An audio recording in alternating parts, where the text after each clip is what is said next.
Assalamualaikum warahmatullahi wabarakatuh. Perkenalkan, nama saya Umi Amanda Buruslitonga.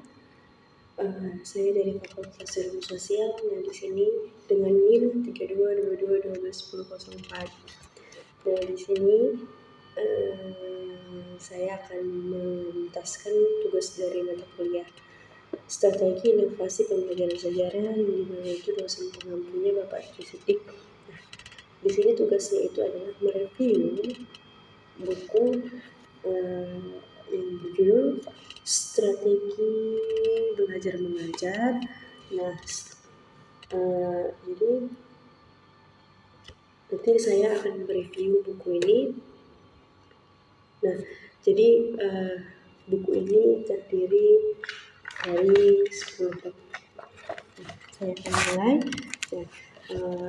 Buku Strategi Belajar Mengajar adalah salah satu buku yang dibuat oleh Bapak Dr. Handes Syaiful Bahri Jamarah MAG dan Dr. Handes Aswan Zain. Nah, sebagai salah satu pendukung belajar. Nah, pada mata kuliah Strategi Inovasi Pembelajaran Sejarah. Jadi buku ini terbagi menjadi 10 bab. Yang bab pertama itu adalah dimulai dengan bab pendahuluan. Jadi bab pendahuluan ini isinya seperti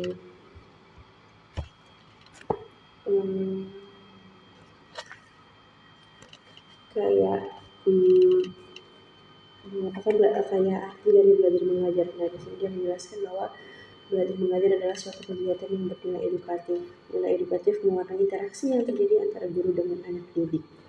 Nah, jadi kita lanjut ke bab 2. Nah, bab 2 itu di sini membahas mengenai konsep strategi belajar mengajar. Nah, ini dalam bab ini terdiri dari 3 isi, yang dimana itu dengan pengertian strategi belajar, klasifikasi strategi belajar mengajar, dan implementasi belajar mengajar. Nah, jadi secara umum itu strategi mengajar itu mempunyai pengertian suatu garis-garis besar haluan untuk bertindak dalam usaha mencapai sasaran yang telah ditentukan dihubungkan dengan belajar mengajar. Nah, strategi bisa diartikan sebagai pola-pola umum kegiatan guru anak didik dalam mewujudkan kegiatan belajar mengajar untuk mencapai tujuan yang telah digariskan. Ada 4 bagian strategi dasar dalam belajar itu mengajar itu, yang meliputi sebagai berikut. Yang pertama itu adalah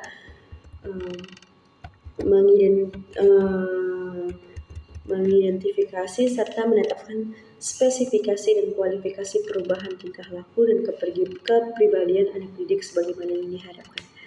Dan yang kedua itu memilih sistem pendekatan belajar mengajar berdasarkan aspirasi dan pandangan hidup masyarakat.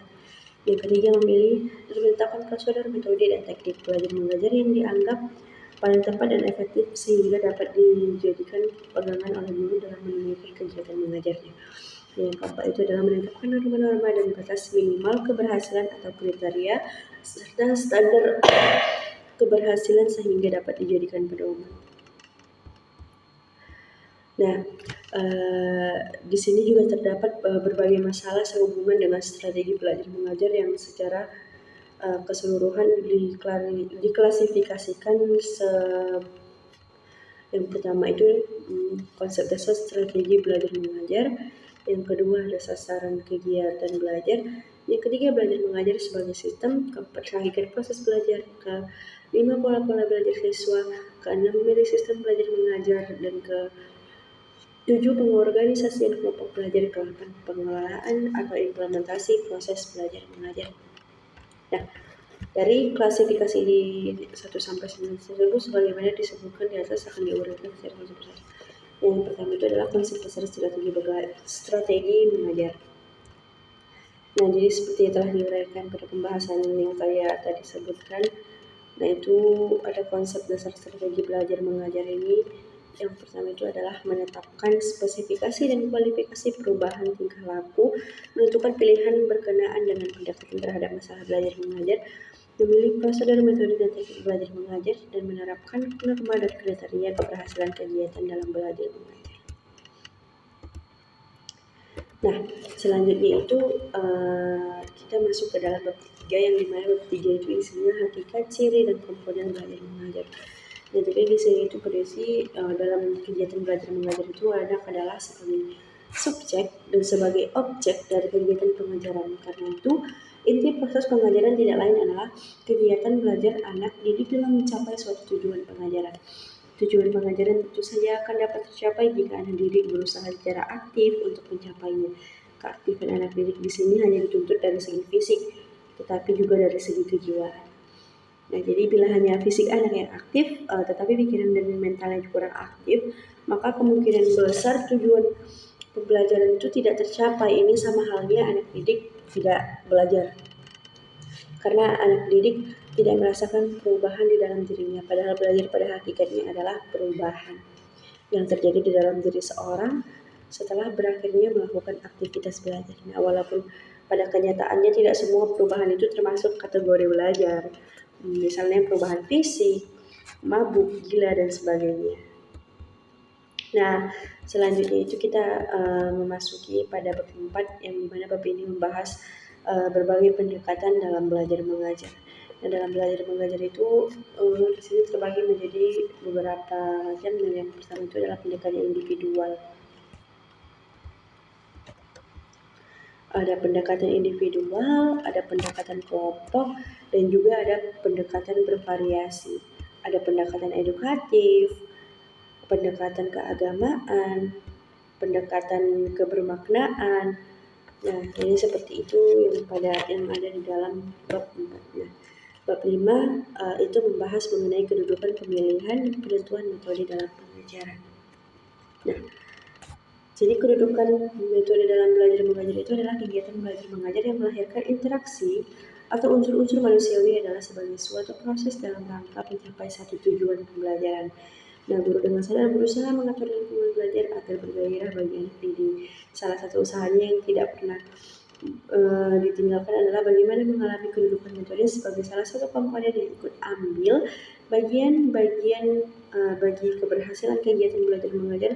Kerangka berpikir yang demikian bukanlah suatu hal yang aneh, tapi nyata dengan memang betul-betul dipikirkan oleh seorang guru. Nah, kedua itu adalah pemilihan dan penentuan metode pengajar yang guru gunakan dalam setiap laku pertemuan kelas bukanlah asal pakai, tetapi setelah melalui seleksi yang berkesesuaian dengan perumusan instruksional khusus. Nah, yang ketiga adalah macam-macam metode pengajar. Nah, metode-metode mengajar yang diuraikan itu adalah metode proyek, metode eksperimen, metode tugas dan resitasi, metode diskusi, metode sosio, drama, metode demonstrasi, metode problem solving, metode karya wisata, metode tanya jawab, metode latihan, dan metode ceramah. Nah, selanjutnya itu kita memasuk pada bab ke-8, di mana bab ke-8 itu adalah membahas tentang keberhasilan belajar mengajar. Nah, di sini untuk menyatakan bahwa suatu proses belajar mengajar itu dapat dikatakan berhasil, itu setiap guru memiliki pandangan masing-masing sejalan dengan filsafatnya. Namun untuk menyamakan persepsi sebaliknya itu berpedoman pada kurikulum yang berlaku saat ini yang telah disempurnakan. Antara lain bahwa suatu proses belajar mengajar tentang suatu bahan pengajaran dinyatakan berhasil apabila tujuan instruksional khusus teknologi informasi komputer itu dapat tercapai. Untuk mengetahui tidak tercapai tidaknya TIK itu, guru perlu mengadakan tes formatif setiap selesai menyajikan satu bahasan kepada siswa. Penilaian formatif ini untuk mengetahui sejauh mana sih siswa ini telah menguasai tujuan instruksional khusus itu. Jadi yang ingin dicapai. Nah, jadi fungsi penilaian ini adalah untuk memberikan umpan balik baik kepada guru dalam rangka memperbaiki proses belajar mengajar dan melaksanakan program remedial bagi siswa yang belum berhasil. Jadi karena itulah suatu proses belajar mengajar tentang suatu bahan pengajaran itu dinyatakan berhasil apabila hasilnya itu memiliki tujuan instruksional khusus dari bahan tersebut. Nah, jika ada guru yang mengatakan bahwa ia tidak ingin berhasil dalam mengajar, adalah ungkapan seorang guru yang sudah putus asa dan jauh dari kepribadian seorang guru. Mustahil setiap guru itu tidak ingin berhasil dalam mengajarnya, apalagi jika guru itu hadir ke dalam dunia pendidikan berdasarkan tuntutan hati nuraninya. Nah, jadi panggilan jiwanya itu pasti merintih atas kegagalan mendidik dan membina anak didiknya. Jadi betapa tingginya nilai suatu keberhasilan sampai-sampai seorang guru berusaha sekuat tenaga dan pikiran mempersiapkan program pengajarannya dengan baik dan sistematis. Namun terkadang keberhasilan yang dicita-citakan tetapi kegagalan yang ditemui disebabkan oleh berbagai faktor sebagai penghambatnya. Jadi sebaliknya, jika keberhasilan itu menjadi kenyataan, maka berbagai faktor itu juga sebagai pelindungnya, pendukungnya. Jadi berbagai faktor dimaksud adalah tujuan guru, anak didik, kegiatan pelajaran, alat evaluasi, bahan evaluasi, dan suasana evaluasi. Nah, selanjutnya itu kita masuk kepada pembahasan bab 7, di mana bab 7 ini membahas tentang penggunaan media sumber belajar dalam proses belajar mengajar. Jadi sebelum mulai ini sampai pada penggunaan media oleh guru dan proses belajar mengajar, ada baiknya dipahami apa yang dimaksud. Yaitu sebenarnya kata media berasal dari bahasa Latin dan merupakan bentuk jamak dari kata medium yang secara harfiah berarti perantan atau pengantar. Dan dengan demikian, media merupakan wahana penyalur informasi, belajar, atau penyalur pesan. Bila media adalah sumber belajar, maka secara luas media dapat diartikan dengan manusia, benda, ataupun peristiwa yang memungkinkan anak didik memperoleh pengetahuan dan keterampilan. Dalam proses belajar mengajar, kehadiran media mempunyai peran cukup penting, karena dalam kegiatan tersebut ketidakjelasan bahan yang disampaikan dapat dibantu dengan menghadirkan media sebagai perantara. Nah, jadi kerumitan bahan yang akan disampaikan kepada anak didik dapat disederhanakan dengan bantuan media. Nah, kita masuk ke bab 8, di mana bab 8 ini ada membahas mengenai beberapa teknik mendapatkan umpan balik. Nah, ada pun beberapa tekniknya itu, yang pertama adalah memancing apresiasi anak didik. Yang kedua adalah memanfaatkan teknik alat bantu yang acceptable. Yang ketiga itu adalah memilih bentuk motivasi yang akurat, dan yang keempat menggunakan metode yang bervariasi.